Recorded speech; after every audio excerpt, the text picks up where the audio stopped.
Hello, hello, what's up guys, and thanks for tuning in again, and welcome to another weekly crypto market update. As always, I'm here with Zero Cool. How are you?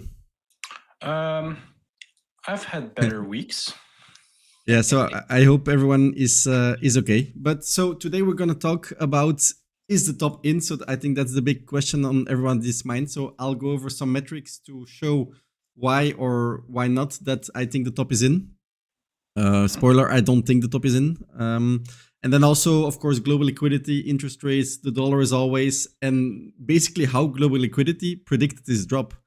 Also, we'll talk about Solana because I think it's a little bit because of Solana, the whole market drop. Well, no, it's because of the tariffs, but a little bit the crypto market because of Solana. And then, of course, like I said, the tariffs, because that's the reason we saw this drop. So first things first, Trump says Canada and Mexico tariffs will go into effect next week. So this was the first drop, and then this was the more recent news, and the first drop was on this. This was 2 days ago that Trump says 25% tariffs on the EU will be announced soon. So yeah, and basically on these drops, the first thing we saw was the S&P dropping immediately, and that was basically the reason Bitcoin dropped. So S&P dragged Bitcoin with it enormously. So, but yeah, normally the tariffs, it's nothing new. So this was just as scheduled. He pushed them a little bit back before, and now he's serious. He said, okay, no, we're going to do this. This will go into effect the 4th of March. And yeah, this is how it is. So, and because of that, Bitcoin dropped, everything dropped, S&P dropped, and you just see it in the sentiment. So this is the sentiment. This is from Bitwise, and basically the sentiment dropped to levels that we haven't seen since August 2024. You can see it here. And just if you take a closer look at this chart, so maybe I'll put it a little bit bigger. Actually, all these points, when the sentiment dropped enormously, these are the best times to buy Bitcoin. It mostly aligns with the bottom. You can see it here. It's the bottom here. You can see it here, bottom here, here, bottom here. So usually you buy when there's blood in the streets. That's like one of the first principles of investing. It's a good time when everybody is losing their mind. And you can see it also in, for example, this is the crypto fear and greed index, and this hit the lowest level since the 2022 bear market, which is crazy. So this was at the bottom of the bear market, and the fear and greed $60,000 and fear and greed is exactly at the same price. So that's why I think we will see some relief rally at the moment, because the fear and greed is just enormous. It's too much. You can see that at CoinMarketCap as well. This is a new index, but it's at the lowest point it has ever been. You can see it here as well. So this was the first drop a couple of months ago, and you can see it as well when the fear and greed index is at its lowest point. That's usually the bottom. Usually, if there's so much fear that we haven't seen before, the price cannot just go lower. I mean, well, of course it can, but usually it indicates some sort of bottom. Well, if the S&P doesn't fuck us over, but we just looked at it before the stream, and the S&P is looking good. I think it's even closed green yesterday. It had a good bounce. Yes, it swept a fair value gap, I think, and then it bounced like 2%. So it looks not as bad as it did during the day. Let's leave it at that. And then in the same camp is, of course, the RSI, and the RSI is also oversold, and you can just see it super easy. So this is from Global Macro Investor. This is the firm of Raoul Pal. And it's just quite simple. When the RSI is oversold, usually a bottom forms. So we see exactly the same at the moment. RSI super oversold. So to me, it would seem normal that we would form a bottom here. I don't, well, some people might think the top is in, and of course there is a chance, but I give that chance like a 5 or 10% chance that the top is in. But the RSI is so oversold that even if this was a top, I think we will see small relief rally this week and the week ahead. what I was gonna talk about later, you can see here if it hits these levels, like the oversold levels, it doesn't V shape recover, right? It takes a while to bottom out. Yeah. So if you didn't buy the Pico top or Pico bottom of this drop yesterday, don't be fearful. I think you'll have like 2 or 3 weeks. We'll cover why it is 2 or 3 weeks later. Yeah. I have some time. And then moving on. So why do I think this drop was there? And we talk about it week after week. It's the global liquidity. And the thing is, and this is especially for Quick in our Discord, global liquidity, you need to use it with the lag. So Bitcoin lags global liquidity. And you need to use it. You see it very good. So I have a couple of charts here right now because most analysts just use global M2, which is fine. You can use it as an investor, but just know that this is not the full picture. This is only about 40% of the global liquidity, which is much, much more accurate. But even the global M2 just predicted the drop. So you see it here very good. This is again from Raoul Pal. And you see this is with the 10-week lead. And you see it predicted just a drop. And according to him, it should bottom here. But I have a couple more open, so just to look at more analysts, their data. This is from Bitwise. Bitwise thinks as well. So this is as well ADK. So we exactly did what Bitwise thought what it was going to do based on the global money cycle. So we should bottom here. And then, of course, go up afterwards because the global liquidity is going up again, as we know. More about this a little bit later. Next up, we have here global M2 as well. So it's all the same, basically. This is from Joe Consorti. He thinks, according to his data, 70K, which is possible. So that's the thing with valuing Bitcoin based on global liquidity. It's really, really hard to have an exact price pinpoint. That's impossible, but you know the moves. And this is then based on the research report of Lynn Eldon. 83% of the times, global liquidity got the move correct. Yeah. Well, so the directional move. Yeah, we're going to say it's not like pinpointing a price where it's going to go. It's like the direction, right? Is it up or down? Yeah. For a price, it's best that you use, for example, TA, and that's Zero Cool's domain. But then, yeah, so the best data to use is, of course, the global liquidity data from Michael Howell, and I got it here. Exactly, perfectly predicted the drop, like on the good price point as well. If we stop here, that is. And according to global liquidity, we should be moving up because global liquidity has been trending higher these last few weeks. So let me have a look at the numbers for this week. So global liquidity this week, up here, rose by 515 billion, and it's at the moment at $173 trillion. So as you guys can see, what is it? 1, 2, 3. No, maybe this one is more clear. 1, 2, 3, 4, 5, 6, 7. 7 weeks upwards right now, but we know there is like a 13-week lag. So in about 5 weeks, so let's say in about a month, we should see that reflecting in the Bitcoin price. And I'm hopeful. This is one of the main reasons why I think, 1, the top is not in, and 2, that we're gonna bottom at the moment.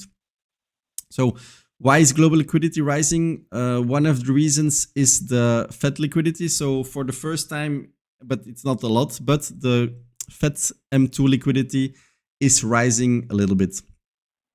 And as well, it's also because the collateral values have improved a little bit and the bond market volatility stayed low, which is super important. And of course, the DXY. So the DXY, I wanted to show you guys.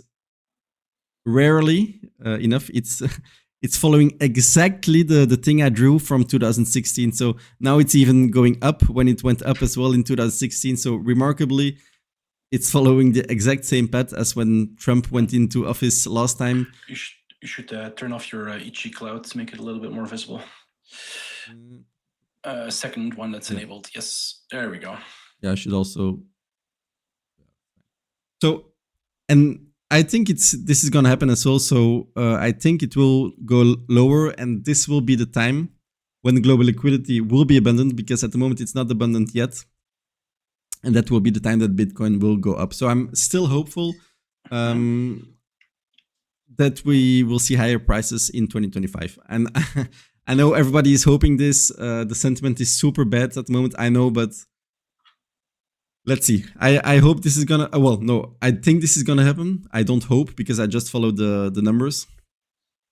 And yeah, we'll see. So next up, what did I have here are the interest rates and the rate cut expectations. So basically, when we saw the drop of the S&P, we saw at the same time the rate cut expectations moving up. So basically, how you have to read this is, in 2025, rates will, well, the predictions are that they will drop by 0.6 basis points. So from looking from Q4 2024 to Q4 2025. So, which is good. You can see this here as well on macro of all the central banks in the world. So you see at the moment, every central bank should drop their interest rates by about maybe 1 basis point. Only Japan, but well, yeah. Japan is a creature on its own. We've talked about this before. And so the thing is, you see it as well in the Fed futures here. So the only thing that didn't really change is this. Well, it changed a little bit. So I said last week, what was it, 3 or 4%? Should be higher. It's a little bit higher now. I was more like thinking 15, 20%. I think that's what I said 2-3 weeks ago. It's a little bit higher. I'm gonna look on Polymarket to see where it is at. But the thing what's changed is, and what's important is that we will see the change in here in June. Before that, so now the market is giving a 93% chance that they will cut their interest rates in June. But before that, it was November. So that's really, really important that they moved that by 3 months. So, well, the market is thinking that this will happen. And I think this as well. So this is, all in all, this is good. I'm not 100% sure if this will be enough for the alt season to happen. But I'm still hopeful. So that's something we need to monitor a little bit more closely when it's about to happen. So, but this is already a step in the good direction. Next up, so the question was, is the top in? And I think that's a question that everybody is asking or is on their mind. This is from CoinGlass, and basically they made a list with a lot of top indicators where you have to sell, and not a single top indicator of this CoinGlass bull market peak signals has hit. So what do we have here? The Pi cycle top, a very good indicator to sell at the top. Pearl multiple as well, rainbow chart as well.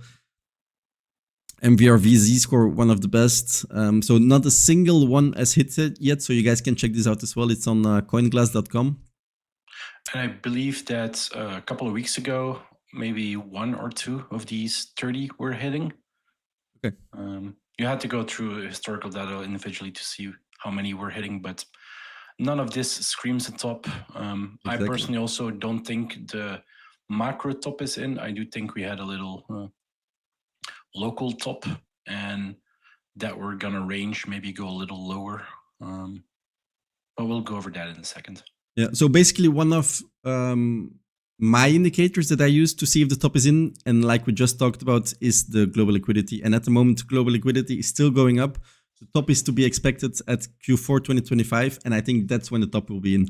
At the moment, when liquidity is rising, it would be very strange that the top is in. And yeah, so, and one of the Bitcoin metrics, why I think the top is not, well, why I think we have bottomed here and that the top is not in is this. And it's been a long time that I showed this, but the Bitcoin production cost. And this is a very good metric. Maybe I show it here. This is a little bit better. You can see it with the Bitcoin price. And basically, when the production cost is higher than the Bitcoin price, there will be no sell pressure from the miners, which usually indicates, historically, a bottom. And at the moment, it costs more. How can I reset? Oh yeah, here. Zoom in. Yep. So that's what I wanted to show. So at the moment, it costs 1,000 more to mine a Bitcoin than the current Bitcoin price. And usually that's one of the best bottom signals in Bitcoin itself, because there will be no sell pressure from the miners, and well, they have a lot of Bitcoin. So I think the sell pressure now comes from the ETFs, right? They've gobbled up a lot of Bitcoin. They're unwinding the basis trade, which means they're selling their spot and hedging in the futures. I think that's also a reason why we're going down. But historically, yes, this indicates that it is nowhere near a top. We're not talking, is this like the peak or bottom? Was this local top the macro top? That's, I think, the question. And this indicates it is nowhere near a macro top. But that's just what I always say. You don't, if you're an investor, you should never just look at one metric. So, okay, so I'm showing this to you guys, but you should not invest solely based on this metric. Just put everything next to each other and look at everything together. Next up, and now the more bullish things come as well. So basically the pro-crypto legislation, and we see this day after day, there's a very good new thing that's coming on. So here, this was a summary. So this week, the SEC ended investigations into the following crypto companies. So on Monday, Robinhood, Tuesday, Uniswap, Wednesday, Gemini, Thursday, Consensus, and then I even opened for Friday, I think it was Coinbase, and then the day after, it was Hex. But basically, this is like a super scam. A little weird one to drop investigations into Richard Hart. I think he's still on the most wanted list somewhere. So as a human, this is super bad because this is like an Uber scam. This is like a super scam. So this is not good that the SEC is dropping it. But this just shows that the war against crypto is completely over, and this should be good for crypto in general. Well, actually, now that I think about it, I'm not sure that it's 100% good, because then there will be just a lot of scams and a lot of rug pulls. So maybe in the end, it's not super good for crypto. I don't know. But I think in the short term that the war on crypto is over, should be good, should be bullish. All the cases against all these firms being dropped, of course, it's good.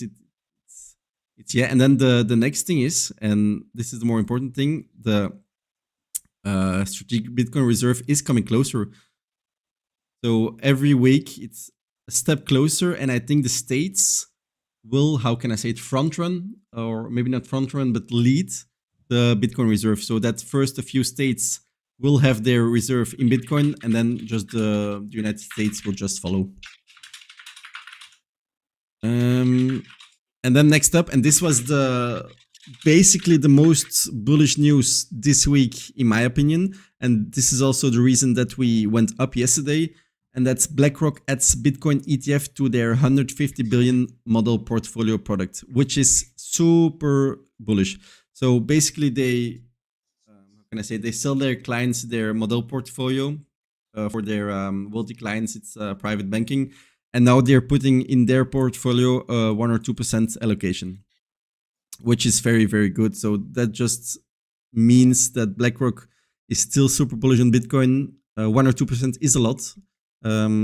It may not seem a lot, but this is a lot. It's just 2 billion into the markets just like that. So, and this is the reason why we went up yesterday. And we were a little giga oversold. And then, yeah, this, so the White House to host first ever crypto summit. I'm not 100% sure if this is like mega bullish. I'm not even sure what they're gonna talk about or what really is it. Do you? I think the speculation is that they're gonna announce the Bitcoin reserve. You think they're gonna announce the Bitcoin reserve there? That's the speculation. Okay. I don't think they have all the paperwork yet. I think the last hearing, when they talked about reserve, they were nowhere. I think they haven't set anything up, so I think it will take a little bit more time. But yeah, if they do it, yeah, that's of course good. Regardless of what it is, you should see this as the administration is pro crypto, and yeah, of course, yeah, that's something we see. Price retraced completely since he took office, but in the long term, they are pro crypto, and they'll put, like we've said before in the stream, they're gonna put laws in place, and what we were missing was a framework to grow, and there will be a framework. We have reached Yedai in chat saying all high time frame charts look like topping patterns. If 6 months left for the cycle, not enough for alts to base out. And I think this was something you wanted to show, that the Bitcoin price broke its pattern. Maybe I can show your screen already, Circle. Sure. The only thing trading wise I wanted to show for Bitcoin, and then I can maybe show your charts, is I'm a little bit beating myself up because the trade was so easy and I didn't follow my own advice. The edge to edge on the cloud was so obvious, but unfortunately I didn't sell here. It was also super obvious that the global liquidity was dropping, and these two, global liquidity and the Ishimoku edge to edge, are like one of my two main strategies, and I didn't follow them myself, so I'm a little bit angry at myself, but it's a lesson for the future, I think. The reason I didn't take the edge-to-edge trade is because once it enters the cloud, it should quite rapidly accelerate to the other edge of the clouds, and it just like bounced around on that 96,400 iron cloud support, just like we did back at 6,000, where 6,000 was support for 3 months, and then it just nuked to like 3K, just like we did now, right? Iron cloud support at 96.4. And that's why I didn't take the trade. I thought we were going to get out of the cloud. And the buy level was so obvious as well, just the yearly pivot. You have a very nice buy here. But yeah, that's it. That's trading. It's not easy. Okay, Zirkul, no. I'll show your screen. Yeah. So what Rage Jedi is referring to is that it's a break in structure on the higher time frame or on the monthly. If we look over here, you had our close, and it kept closing above. We closed above once, but with a deep wick. And now we have our close here, and it closed below pretty significantly. It's not like a deep wick on the monthly. So this is a structure break. And yeah, when we have structure breaks, it takes time, A, to resolve, and B, to it indicates that the top, local top, I don't think it's a macro top again, that it's probably over for a while. And with a while, I was saying 2 or 3 weeks. That's because the 12th of March, we have the Fed talk, I think, with Powell. Let me check. And then it's the 19th. A couple of days, the 19th. But there's also something on the 12th, I think, a couple of days before the rate decision. Okay. CPI print, I think, is the 12th or somewhere around the 12th. I can check the calendar. Yeah, so I think we're going to bounce around to this price level. We'll go a little deeper. Normally, I start my stream with, hey guys, we're still in range. Hey guys, we're not in that range anymore. And it accelerated. We were bouncing around here. And then once we started to exit below the bottom of the range, it accelerated. Yeah, you were right. So we have on the 12th of March, the CPI, the 13th, the PPI, and the jobs. So yeah, I think that is most likely a turning point, and not particularly to the upside. It can, if the numbers are really bad, which they have been, stocks could like turn on that news alone. And then I do think a more macro top is in for a while, because the two theses that most people are going around on is it's either a short pain and we're going to go up for like 10 years, or we're going into a big recession. I know, big scary word, for a recession for like a year and a half. And yeah, then you can start targeting below our previous range, right? If we go into an actual full the next recession, stop is like on the top of the range, you have the weekly Kijun, and that's possible next target. But yeah, I'm pretty bullish. But now we're talking year and a half, 10-year time frames. So let's do a little bit more closer to home. Let's do weeks. I do think we're gonna chop around here. It's just something like this, and then either up or down. Obviously, well, up or down. But you said there were rumors that they're going to announce the strategic reserve next week, so that will also change everything. It's the 9th that or the 7th? It's Friday. It's this Friday, the 7th. It's this Friday, the 7th. Okay, yeah. Price will. I don't think so, to be honest. News like that. price will react on that news. I've seen this before, right? The pattern where we broken down, not here, previous cycles. Here. We've broken down, we bounced, we chop a little, and then we put in the bottom. And the exact pattern that I've seen, or I would like to point out is, can I go back a little bit? Yeah, there we go. Let's use some actual lines instead of drawn stuff. You nuke your bottom, you sweep it, you test it again, and then you test it again, and it goes out. I think this is the pattern you're looking for, and this is what you should play. This exact pattern right here. Just put that away.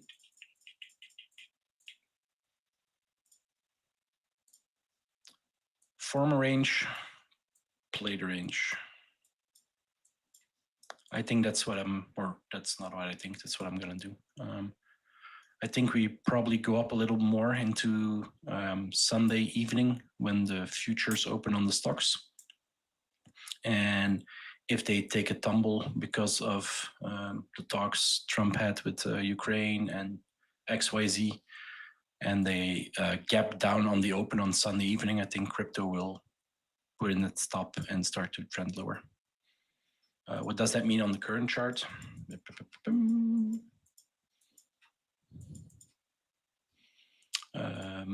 Let's say this was the bounce. Where's my magnum? Bottom top. Let's go from this is our range we're playing with. This be Sunday evening, a little peak above, and then you trade it like this. That's the setup that I'm looking to take a short position, something like this. And not all the way to the wick, just the base here in the middle of this this block is fine. Something like this I'm looking for. And I'm just gonna play it as a range until CPI on the 12th, I think. And then we'll see if they're good numbers, if they're bad numbers. I've said it before, I absolutely hate that we're trading on macro data. That's not why I entered crypto. I entered crypto to get away from government, so to speak, not to trade on government numbers that are faked anyway and revised a year later or 6 months later. But it is what it is, and we're here to make money, right? And we adapt. And then once it's here, you can do the opposite. Take your entry a little bit lower and play the range like this. It's a 10% range. If you take this on like 2 or 3 leverage, that's 20-30%. That's not a bad entry or not a bad trade. I think that's what I'm looking to play, and that's pure Bitcoin.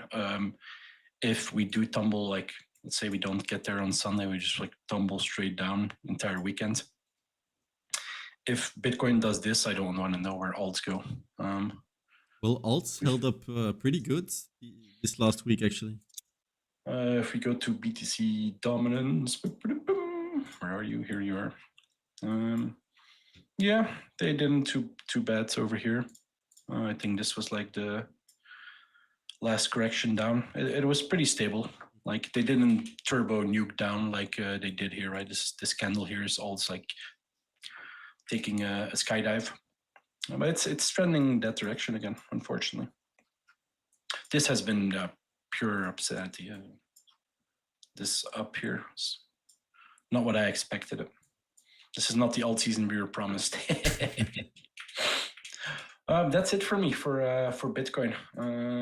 I want to talk a little bit about Solana actually, because today is the day that the FTX Solana unlock is, and there was a lot of misinformation about that on Twitter. So we talked about it briefly in the Discord, and then I said to myself, "Yeah, I'm going to research it myself." So what I did was first I tried to research it like I usually do, just by looking at every single news thing or in Google that's there with information, and then I compare it to each other. And what I also did this time was, because it's a new feature on the Grok AI, so the AI of Elon Musk, it's got a very good feature, and you can do deep search. And basically what it does is, and it's way better than ChatGPT at the moment. So I think this is at the moment the best AI. So it thinks for about a minute or 2 or 3 minutes, and it scours every single post there is on the internet on the topic that you ask for. And he researched it for you. So this is a very good tool to research. Of course, like every AI, you need to guide it a little bit. So the entries. So what I did, I researched a couple of hours, and this was the conclusion. So after I think I've read and saw everything. So what's happening is, so the Solana from the FTX estate, the biggest unlock is basically this Saturday, so today. So the unlock schedule is as follows. There is 609 SOL that's unlocked every month. And in May also 61k SOL. But the most important thing, and why Solana was dropping, is of the unlock today of 11.2 million Solana. And that's set to begin on March 1.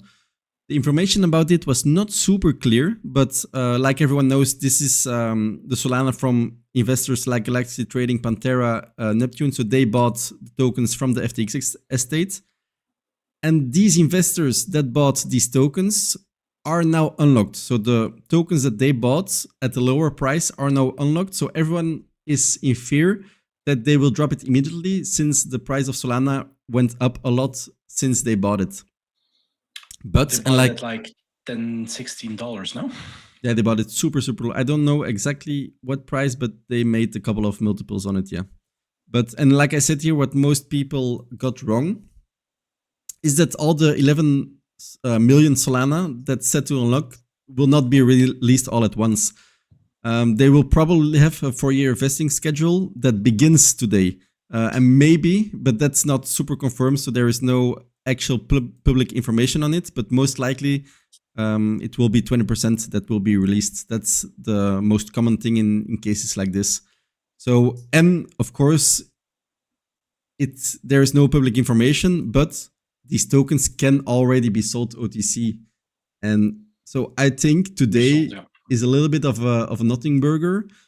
And the Solana FUD was a little bit too much. So I think Solana will perform decent this week, because everyone will just notice that the unlock wasn't really that big of a deal. We had a good bounce yesterday as well on the news that they're going to be CME features. I think that's your next next thing you're going to talk about.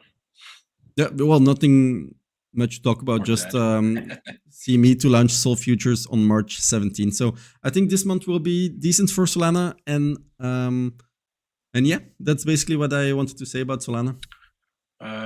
If my memory serves me well, I believe the launch of Bitcoin futures on CME marked the Pico top in 2017, I think. If I'm not mistaken, just saying. It's not because of that. Little bear info out there. No, that was it for me, Zirkul. I don't know if you have anything else to share with us. Not really. I think we're gonna chop. I think you need to sit on your hands, let it play out. You can play it directionally. If we do go lower, I do think we're going low 70s. If we don't hold this mini range that I drew out, like between 80 and 85, or even higher, let's say it's 90, let's say between 80 and 90. If we start losing that, I do think we're going low 70s. And sentiment then will be the macro top is in, and then it's probably time to start allocating bigly, like directionally for multi-year purposes.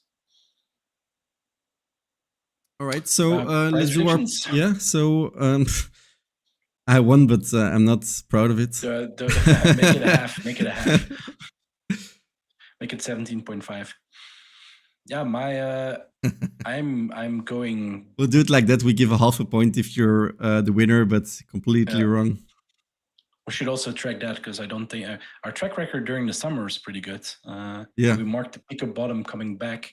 Now, not that much. We should give 2 points if you're like exactly on the price. Yeah. Oh, did you hear the soccer thing where it was some famous Ronaldinho? What do you mean? No, not Ronaldinho. Yeah, that too, that he came to crypto. But that's not what I was referring to. I think it was Piqué who said that ticket prices for soccer games are super expensive, And if both teams know it's going to be a draw, 0-0, for example, around 70 minutes, they both play for the point and not for the win. Therefore, he introduced the idea of, instead of playing for a point, you both get 0 points if it's a draw, which incentivizes to play for a goal, which incentivizes more spectator-friendly sport. It was not well received, but it's an interesting idea. About the predictions, so what I'm thinking is I'm just gonna follow the global liquidity, and like I said, global liquidity is in an uptrend for about 7 weeks now, but the lag is 13 weeks. So what I'm thinking, and I saw it as well on Raoul Paul here. Basically, this is 5 weeks of chop and then upwards, and this aligns perfectly with the global liquidity. And I think that's what's gonna happen. So I think we're gonna see chop maybe a little bit higher. I'm gonna be here. 86. Next week, it's on a Friday. It's on a Saturday. 86 after that crypto event, which should produce positive news. I used to trade price and TA. Now I'm just gonna trade macro data, unfortunately. Where's the Kiju net? The blue line, or 10 is the blue line. Yeah, okay. Let's put it there. 89K. All right. I think that's it for today. So everyone, thank you for watching. I hope you enjoyed it. I think it was a short episode, but packed with a lot of alpha information. I hope everyone is still okay after this drop. And yeah, join our Discord, leave a like, leave a comment, and we'll see you all next week.